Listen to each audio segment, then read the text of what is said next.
গোটা দুনিয়া বদলাচ্ছে মানুষের চিন্তাভাবনা অসম্ভবকে সম্ভব করার লক্ষ্যে। তৈরি হচ্ছে একের পর এক নেক্সট জেনারেশন পণ্য।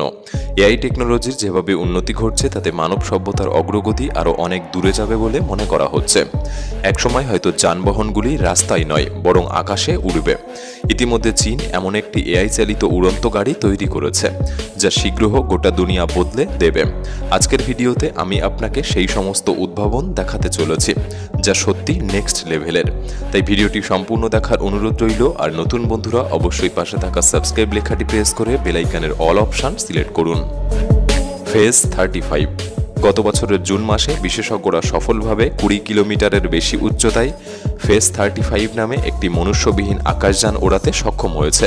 এই আকাশযানটি স্যাটেলাইটের থেকে কম খরচে একটি বিকল্প হিসেবে কাজ করবে এবং সৌরশক্তি দ্বারা চালিত হবে। এটি তৈরির কর্তৃপক্ষ দাবি করে যে ফেজ 35 সারা বছর ধরে বায়ুবাহিত থাকতে পারবে এবং 15 কিলোমিটার পর্যন্ত পেলোড ক্ষমতা সহ্য করতে পারবে।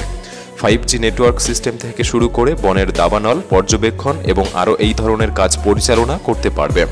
এই আকাশযানের সবচেয়ে চিত্তাকর্ষক অংশ হল 35 মিটার প্রসারিত ডানা, যা এর ক্ষমতাকে আরও বাড়িয়ে তোলে এবং এটি প্রায় 145 কিলোমিটার প্রতি ঘন্টা গতিতে পৌঁছাতে পারে। অনুমান করা হচ্ছে আগামী 3 বছরের মধ্যে এটি তার কর্মদক্ষতা শুরু করতে পারবে এবং এক যুগান্তকারী ফলাফল দেখাতে পারবে। ফ্লাইট রেক্স উত্তর ক্যারোলিনার টেক্সাসের বাসিন্দারা পণ্য ডেলিভারির জন্য একটি অনন্য উপায় বার করেছে। তাদের খাবার এখন ফ্লাইট রেক্স ড্রোনের মাধ্যমে মাত্র 5 মিনিটের মধ্যে তাদের দোরগোড়ায় পৌঁছে দেওয়া যেতে পারে। এই প্রথমবার তাদের শহরতলির এলাকায় এই ধরনের ডেলিভারি পরিষেবা তৈরি করা হয়েছে। তাদের ডেলিভারি পরিষেবা 8 কিলোমিটার বিস্তৃত এবং এই ড্রোনগুলি প্রতি ঘন্টায় 51 কিলোমিটার গতিতে পৌঁছাতে পারে। তাতে আপনার কফি গরমই থাকবে এবং আইসক্রিম গলে যাবে না। এটি চালাতে কোনো পাইলটের দরকার নেই, তবে অপারেটরদের একটি দল সতর্কতা হিসাবে ড্রোনগুলি ঘনিষ্ঠভাবে পর্যবেক্ষণ করবে। বর্তমানে অর্ডারের জন্য সর্বোচ্চ ওজন 2.5 কিলোগ্রাম। এই 2.5 কিলোগ্রাম ওজনের মধ্যে আপনি যে কোনো কিছু এই ড্রোনের মাধ্যমে অর্ডার করতে পারবেন, তা হোক আপনার টয়লেট পেপার বা প্রয়োজনীয় অন্য কিছু। ইউনিট্রি H-ON এই দৃশ্যটি কল্পনা করুন। ইউনিট্রি নামের একটি রোবট দৌড়াচ্ছে এবং এটি মূলত আপনাকে তাড়া করছে। যে কারো কাছে এই ভাবনাটি একটি দুঃস্বপ্নের মতো হতে পারে। মজার ছলে এই কথাটি বলছি, হয়তো তাদের এই রোবটটিকে এত দ্রুত করা উচিত হয়নি। রোবটটি প্রায় 12 কিলোমিটার প্রতি ঘন্টা গতিতে দৌড়াতে পারে। ভাবুন সেই গতিতে আপনি কত দূর দৌড়াতে পারবেন। এমনকি নির্মাতারা দাবি করেছেন যে এই রোবটটি তাদের প্রাথমিক গতির রেকর্ড। তারা ভবিষ্যতে এর গতি প্রতি ঘন্টায় 18 কিলোমিটার বেগে করতে চলেছে। রোবটটির নাম দেওয়া হয়েছে ইউনিট্রি H-ON এবং এই রোবটের ধারণা হলো একটি বহুমুখী সহকারী রোবট। এরা বিভিন্ন কারখানায় পণ্য বহনকারী হতে পারে, বা কেউ মঞ্চে উঠে ডান্স করতে পারে, বা এমনকি মানুষ যা কিছু করতে পারে তার সবকটি কাজে পারদর্শী হতে পারে। নিউরোলিঙ্ক আপনি যদি লিমিটলেস সিনেমাটি দেখে থাকেন তাহলে হয়তো আপনার মনে আছে এই সিনেমার নায়ক তার মস্তিষ্ককে সুপারচার্জ করার জন্য এক ধরনের ওষুধ খেত যা তাকে 200% ক্ষমতার অধিকারী করে তুলত। এর ফলে সে একবার একটি বই দেখলে সেই বইটি মনে রাখতে পারত, এমনকি সে ভবিষ্যৎবাণীও করতে পারত। যাই হোক, এই জাতীয় ওষুধ যদিও বাস্তবে নেই, তবে এর বিকল্প একটি রাস্তা তৈরি হচ্ছে। এলন মাস্কের একটি সংস্থা স্নায়ুবিকভাবে মানুষের মস্তিষ্কের নিউরোচিপ তৈরি করেছে। প্রাথমিকভাবে তারা চিকিৎসার অংশ হিসাবে এটিকে ব্যবহার করবে, কিন্তু অবশেষে হয়তো সকল মানুষের জন্য এই চিপ বাজারে লঞ্চ হতে পারে। আপনি ভাবছেন হয়তো এই চিপ আসলে কিভাবে কাজ করবে। এই চিপ আসলে একটি ব্রেন কম্পিউটার ইন্টারফেস ডিভাইস যা নিউরাল সিগন্যাল রেকর্ড করে এবং ডিকোড করে, তারপরে বৈদ্যুতিক উদ্দীপনাগুলি ব্যবহার করে মস্তিষ্কে তথ্য প্রেরণ করে, যা টেলিপ্যাথির মতো কাজ করতে দেয় এবং চিপ থেকে একটি ডেটা ব্লুটুথের মাধ্যমে অন্য ডিভাইসে পাঠানো যেতে পারে। সুতরাং প্যারালাইজড রোগী বা মানসিক ভারসাম্যহীনদের জন্য এই ডিভাইস একটি যুগান্তকারী আবিষ্কার।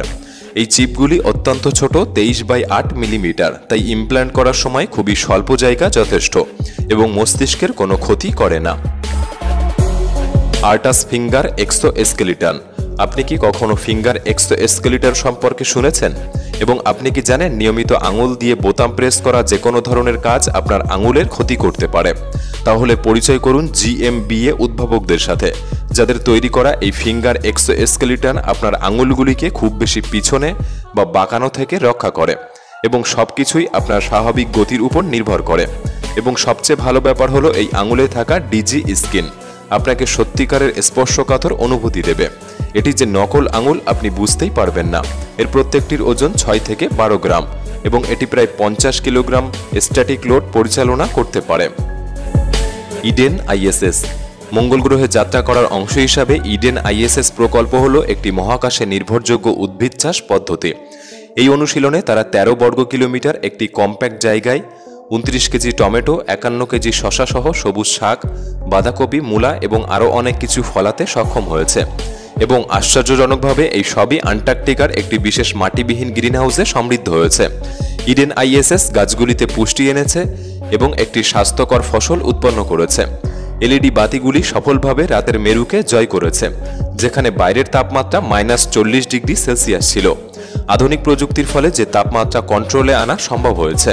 ইডেন আইএসএস থেকে পাওয়া তথ্য অনুযায়ী এটি আন্টার্কটিকা, মহাকাশ এবং যে কোনো বরফ বা কঠিন মরুভূমিতে গ্রিনহাউস তৈরিতে এই টেকনোলজি তাদের অনুপ্রাণিত করে। CYBI ফিঙ্গার্স কৃত্রিম এই হাত একটি চমৎকার উদ্ভাবন। বিশেষ করে এটি 2 বছরের কম বয়সী বাচ্চাদের জন্য উপযুক্ত। এর উন্নত সংস্করণ এটিকে একটি খুব হালকা ওজনের করে তোলে। এর ওজন মাত্র 200 গ্রাম, যা 3টি আইসক্রিম শঙ্কুর সমান। এর মধ্যে এমন কোনো ইলেকট্রনিক্স নেই যা বৃষ্টিতে ক্ষতি করতে পারে। সবচেয়ে ভালো বিষয় হলো এর টাচ স্ক্রিন আঙুলগুলি, যা ব্যবহারকারীকে স্মার্টফোন, ট্যাবলেট এবং অন্যান্য ডিভাইস টাচ করার অনুমতি দেয়। এবং একটি বোনাস কার্যকারিতা রয়েছে, CYBI বাহু ওয়ার্কআউটের সময় পেশি মজবুত করতে সাহায্য করে। এছাড়াও এই হাতের সাহায্যে আপনি এমন সব কাজ করতে পারবেন যা আপনি আসল হাত দ্বারা পরিচালনা করতে পারেন। এবং এই প্রতিটি কৃত্রিম হাত সকল মানুষদের জন্য মানানসই। আপনার পছন্দ অনুসারে কাস্টমাইজ করতে পারবেন এবং এর একটি অংশের রং নিজের পছন্দ মতো বেছে নিতে পারবেন। স্পাউট সাধারণত অশুদ্ধ জলে সীসা এবং আর্সেনিকের মতো 60টিরও বেশি ক্ষতিকারক পদার্থ থাকতে পারে এবং বোতলজাত জলের অনেক বেশি দাম এবং যে প্লাস্টিক বোতলে ব্যবহার করা হয় তার কিছু ক্ষতিকারক দিক রয়েছে। তাহলে এমন অবস্থায় আমরা কিভাবে বিশুদ্ধ পানীয় পেতে পারি, তাও সম্পূর্ণ প্রাকৃতিক উপায়ে?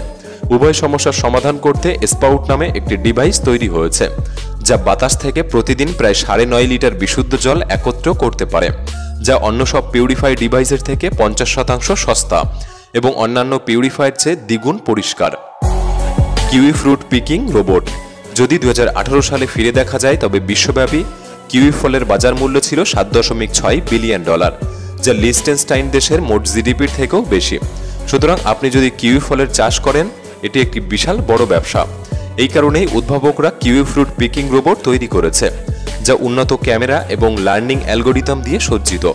এই রোবট 90% ফল ধরতে পারদর্শী, সুনির্দিষ্ট পরিমাপ এবং মানুষের চেয়ে বেশি সূক্ষ্মভাবে বাছাই পরিচালনা করতে পারে। কিউই ফল সাধারণত একগুচ্ছভাবে ফলে, তাই সূক্ষ্মভাবে বাছাই করার দরকার পড়ে, না হলে আশেপাশের ফলে ক্ষতি হতে পারে। এমনকি এই রোবট বাগানের পরাগায়নে ব্যবহার করা যেতে পারে। সি রাইডার 27 ফেব্রুয়ারি চীনের একটি শহর শেনজেন থেকে জুহাইতে এই গাড়িটি 20 মিনিটের মধ্যে পৌঁছে গিয়েছিল, যা সাধারণত পৌঁছাতে 2.5 ঘন্টা সময় লাগে। আসল টুইস্ট হলো গাড়িটি কোনোভাবে রাস্তায় চলছিল না, বরং বাতাসে উড়ছিল। এই গাড়িটিকে দেখে অনেকে হলিউড কোনো গাড়ির সাথে তুলনা করতে পারেন, যা আসলে এক্সিস্ট করে না, কিন্তু সম্ভবত উদ্ভাবকরা ভবিষ্যতের এক ধাপ এগিয়ে গিয়েছে। যদিও এর গতি ধীর হতে পারে, কিন্তু যেহেতু আকাশপথ, তাই সেখানে কোনো বাঁক বা মোড় নেই, সুতরাং এটি আগেই পৌঁছাবে। তারা এটিকে শুধুমাত্র বৈদ্যুতিক গাড়ি নয়, বরং হাইব্রিড বৈদ্যুতিক গাড়ি তৈরি করেছে। মোটরসাইকেলের মতো অনুরূপ তীক্ষ্ণ স্টিয়ারিংটিকে আরও তীক্ষ্ণ করার জন্য আপগ্রেড করেছে।